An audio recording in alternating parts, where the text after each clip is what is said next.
जय श्री हरि, हरे कृष्णा, हर हर महादेव। कैसे भाई लोग? आई होप सब लोग ठीक ही होंगे। आज मैं आप लेकर के आया हूँ वीडियो, कुंडलनी क्या होती है। हमने काफ़ी बार सुना है कि कुंडलनी जागरण होना और कुंडलनी जागरण योगा, कुंडलनी योग हम लोग काफ़ी देख रहे हैं पॉडकास्ट पे, यूट्यूब शॉर्ट्स भी आ रहे हैं कि कुंडलनी जागृत की जाती है, यहाँ पर आ जाएं। होता क्या है एक्चुअल में कुंडलनी? सब जागरण तो कर लिया पर समझ नहीं पाए कुंडलनी आज तक क्या होती है। मैं समझा देता हूँ। कुंडलनी बेसिकली एक शक्ति है हमारे शरीर में। जैसे मैं चल रहा हूँ, आप देख रहे हैं, है ना? जैसे मैं हाथ उठा रहा हूँ, ये मैं वीडियो बना रहा हूँ, मैं बोल रहा हूँ, मेरे हाथ में माइक है। ये शक्ति है मेरे शरीर में, ऊर्जा है, एनर्जी है, जिसकी वजह से मैं जीवित हूँ, जिसकी वजह से मैं बोल पा रहा हूँ, जिसकी वजह से मैं सोच पा रहा हूँ, जिसकी वजह से मैं चल पा रहा हूँ, जिसकी वजह से मैं आप सभी से बात कर पा रहा हूँ, है ना? मैंने सही कहा है ना?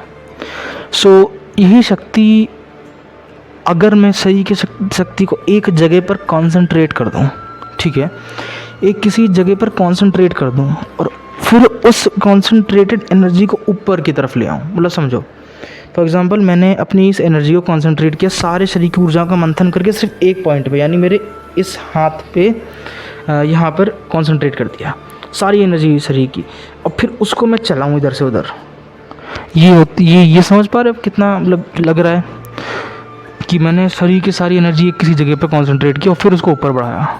It sounds impossible, right? But it is possible actually.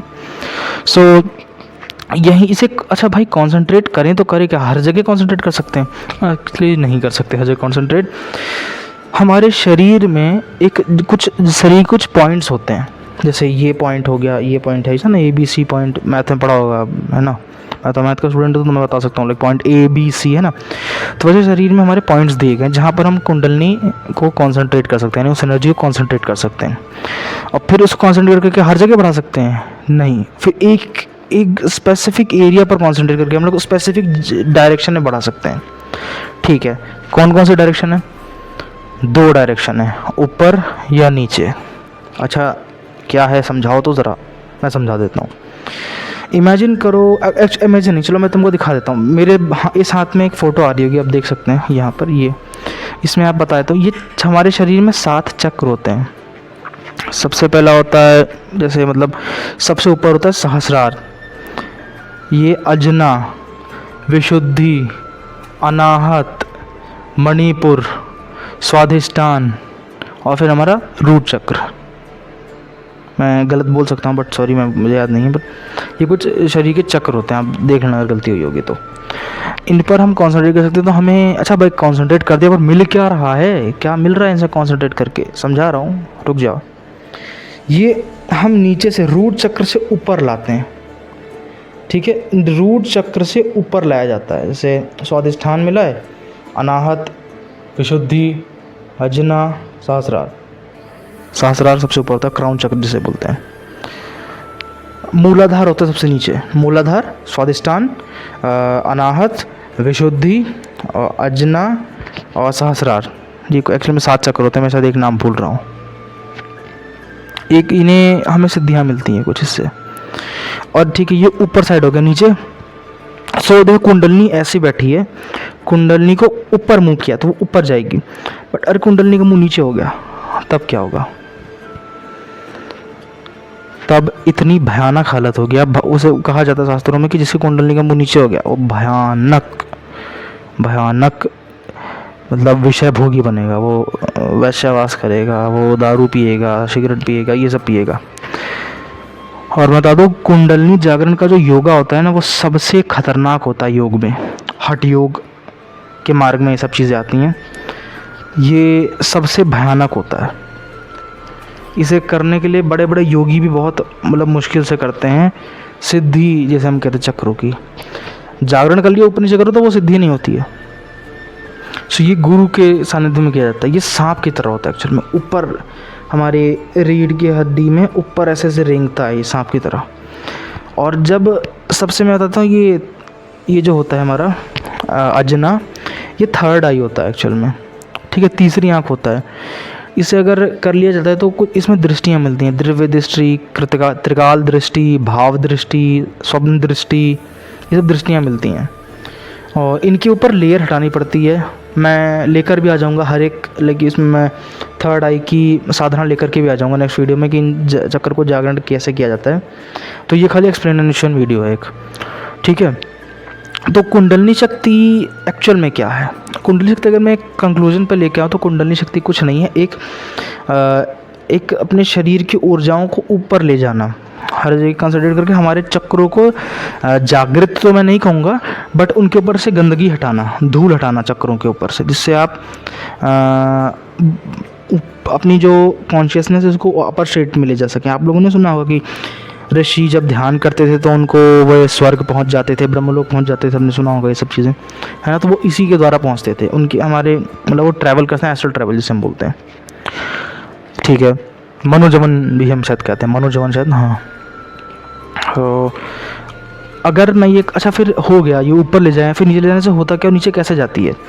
सो अगर आप किसी बिना गुरु के सानिध्य में करेंगे तो दो परिणाम हो सकते हैं, या तो आपका कुंडलिनी नीचे हो जाएगी, नीचे मुख करके ले जाएगी, और या तो आप पागल हो जाएंगे। हाँ, आप पागल हो जाएंगे लिटरली। तुमको खेल लग रहा है कि ये कुंडलिनी जाएगा, तुम सठिया जाओगे, दिमाग ख़राब हो जाएगा। मेरे शायद मम्मी बता रही थी कि किसी एक उनके घरी में शायद मामा थे, वो पागल हो गए थे कुंडलिनी जागरण के समय पर। मैंने एक बार कुंडलिनी जागरण किया था भगवान शंकर के सानिध्य में हो करके, तो मुझे ऐसा लगा था कि मेरी पूरी बॉडी सब खींच रही थी, पूरी हालत ख़राब हो रही थी। मैं सिद्धासन करके ध्यान मुद्रा लगा के बैठा था, और मैं भगवान श्री हरि और कृष्ण जी का जो ओम नमो भगवते वासुदेवाय मंत्र है, मैं उसका जाप कर रहा था। तो एकदम से मेरी कुंडलिनी जागृत हुई, और मेरे जैसे मेरा पेट देख रहे हो, मैं मोटा हूँ काफ़ी मोटा, इतना मोटा नहीं, मैं like light chubby, little bit I am chubby. So यहाँ बीच में से गुदगुदी हुई और लगे से कुछ घूमे, और फिर ऐसा पूरे शरीर में बिजली दौड़ी, और मैं भाई उठ गया था सिद्धासन से हवा में, लिटरली जैसे मैं ऐसे बैठा ऐसे करके मैं यूं रे पीछे पूरा कूद गया था, इतनी हालत ख़राब हुई थी। बट मैं मेरे पास इतना था, लाइक मैं एक एक्सेप्ट करूँगा कि मैं इतना हूँ कि मेरे को समझना आता है, because I am chanting the holy name of Lord, I guess that's why I got that level of consciousness कि मैं कॉन्शियसनेस अपनी ना खोऊं। तो अगर मैं आप सभी से कहूँ कि क्या आप सभी लोग कुंडलिनी जागृत कर सकते हैं, तो आंसर सब लोग कर सकते हैं, कोई भी कर सकता है, बट गुरु के सानिध्य में रह करके करनी, ठीक है। या तो मैं एक आप अगर कमेंट करें तो मैं लेकर के आ जाऊंगा कि कुंडलिनी जागृत की करी कैसे जाए और उसमें मतलब करते कैसे हैं, तो मैं आपको योग करते हुए अपना वीडियो बनाकर दिखा दूंगा अगर आप चाहें तो। सो कमेंट कर देना अगर आपको ये चीज़ें चाहिए तो चलिए अब मैं आपको मेन इशू बताता हूँ कि अच्छा ऊपर जाने से होता क्या है और नीचे जाने से होता क्या है। मैंने ये तो समझा दिया, बट ऐसा रीज़न क्या है कि ऊपर ही जाने से अच्छा हो रहा है और नीचे जाने से बेकार हो रहा है। सो अगर हम शास्त्रों की माने तो हमारे यहाँ 14 लोक हैं, 14 लोक। तो हमारा जो है मैं भूमंडल वक्षस्थल विशाल भुज परिधिमंड को घेरे हैं, मैं नाक में रूपक मेरे हैं, ये तो पता होगा सभी को। सो इसके ऊपर भू ओम भूर्भुवः स्वः तत्सवितुर्वरेण्यं भर्गो देवस्य धीमहि धियो यो नः प्रचोदयात्, ये है हमारे पर भूरलोक, स्वर्गलोक, महारलोक, तपोलोक, सत्यलोक, ये सब लोग, फिर ब्रह्मलोक जो भी इतना आता है ये। हमारे नीचे क्या है, भूरलोक के नीचे क्या है, सुतल वितल रसोतल महातल पाताल, ये सब और नागलोक, ये सब वहीं पे आते हैं। तो नीचे जाएंगे तो असुर की कैटेगरी आ रही है, ऊपर है ना देवताओं की कैटेगरी आ रही है और ऋषियों की कैटेगरी आ रही है। तो मुख अगर नीचे हो गया तो वो असुर कैटेगरी में आती है, और असुर पीते हैं मदिरा और भोग करते हैं, तभी हमारी जो कॉन्शियसनेस है वो असुरों की हो जाती है। और वहीं अगर हम ऊपर ले जाते हैं तो हम देवता बनते हैं। देवता क्या करते हैं, देवता पूजन करते हैं भगवान का, विष्णु जी का, कृष्ण जी का, राम जी का, शंकर जी का, भैरव का, देवी का, ब्रह्मा जी का पूजन करते हैं वो लोग, और भोग भी करते हैं। लेकिन कंट्रोल में रहते हैं देवता, कभी आउट ऑफ कंट्रोल नहीं होते, तभी हम लोग कंट्रोल में रह करके हम भोग कर सकते हैं। अगर हमारी कुंडलिनी ऊपर जाए तो, नीचे जाते तो हम असुरों की तरह अनकंट्रोल्ड रहेंगे हमेशा। और असुर प्रवृत्ति में मदिरा, वैश्यागमन, पर स्त्रीगमन, ये सब आता है, ठीक है। सो इसलिए कुंडलिनी का मुख अगर ऊपर हो जाए तो हम देवता बन सकते हैं। मेरी कॉन्शियसनेस अपलिफ्ट होती है, अपलिफ्ट लाइक ऊपर जा रही कॉन्शियसनेस, स्टेट ऑफ कॉन्शियसनेस ऊपर जा रही है। और नीचे हो जाए तो हम लोग असुर की कैटेगरी नीचे आ रही है, स्टेट ऑफ मतलब डिक्लाइन हो रहे हैं ना कि इंक्लाइन। सो आई होप आपको ये वीडियो पसंद आई होगी। अगर आपको ये वीडियो पसंद आई तो प्लीज़ कमेंट कर देना, और अगर चाहते हैं कि मैं कुंडलिनी कैसे किया जाए, मेडिटेशन कैसे किया जाए, उस पर वीडियो लेकर के आ जाऊँ तो प्लीज़ कमेंट कर देना। जय Shri Hari, Hare Krishna, Har Har Mahadev, and good bye guys.